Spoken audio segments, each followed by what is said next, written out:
Data is becoming increasingly vital in today's law enforcement operations.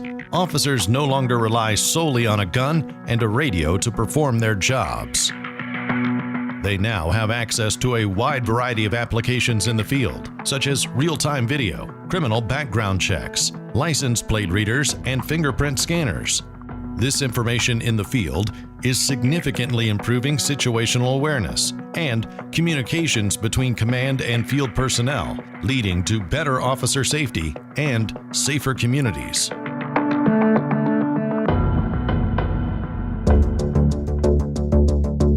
Today, most field communications use commercial carrier networks, but these networks are not adequate to provide the mission-critical data needed by public safety agencies. Sporting events, concerts, and disasters can all cause commercial carrier networks to be overwhelmed with too many users trying to get down too few lanes at once. The results can be much more than a temporary inconvenience. Lack of communications can seriously impact public safety's ability to do its job. 32 years ago when I began law enforcement, it was a daily occurrence for us to experience interruptions in our verbal transmissions with each other. Matter of fact, we would have officers that would have to position themselves on the top of parking garages to be able to relay information back and forth. Mission Critical Voice provides law enforcement with reliable voice communications during all of these types of situations, and the problem with data is only getting worse. Whenever we look at any case study regarding any major critical incident, whether it be the Boston City Marathon bombing, whether it be 9/11, the first issue is always communications.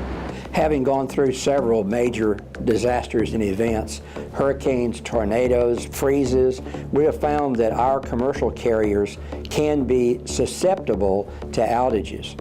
Whether it's local radio, cellular carriers, cellular networks that we use today, we've had situations where nothing was functioning except the text message on a commercial carrier. So while transferring those responsibilities over to an LTE broadband of our own, we relieve ourselves of those restrictions. Evacuation routes, they do get congested, and during Hurricane Rita, that was one of the first times we'd experienced anything like that. With the amount of technology and devices that the citizens were using, there were many times where we were unable to get that information from our troopers because we were not able to get through to them. Not only we couldn't get messages, but we couldn't get phone calls to them because the system was overloaded. As information needs and demands have increased over the last decade, computer technology has been advanced to the office in the car approach.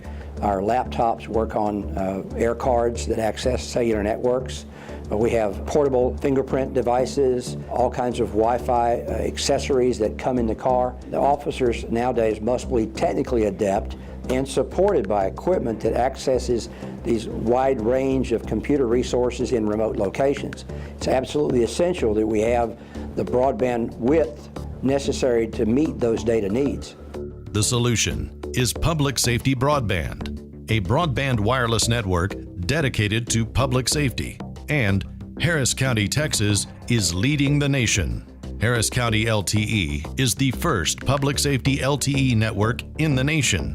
What I've experienced on the public safety LTE is that my returns come back much quicker. It's almost instantaneously, where when I'm on the public LTE, that it's slower, less responsive.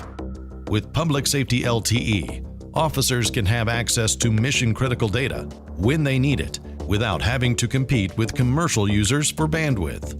And this dedicated access improves application performance for everyday usage, transforming the way public safety operates. We have determined by looking at case studies that in most critical incidents, you can get information in one of two fashions.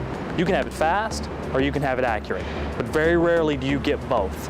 What we're hoping to find in public broadband and what we're trying to currently develop utilizing web-based softwares is the ability to not only get information fast, but to get it accurate, so that first responders in the field are able to give situational awareness to commanders so that more assets can be brought to bear on a problem. One, correctly, and two, in such a way that more lives can be saved.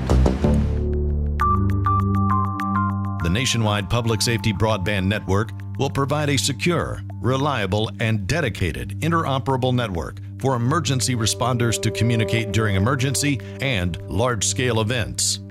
Congress has already set a plan in motion. To learn more, visit firstnet.gov or txlte.com.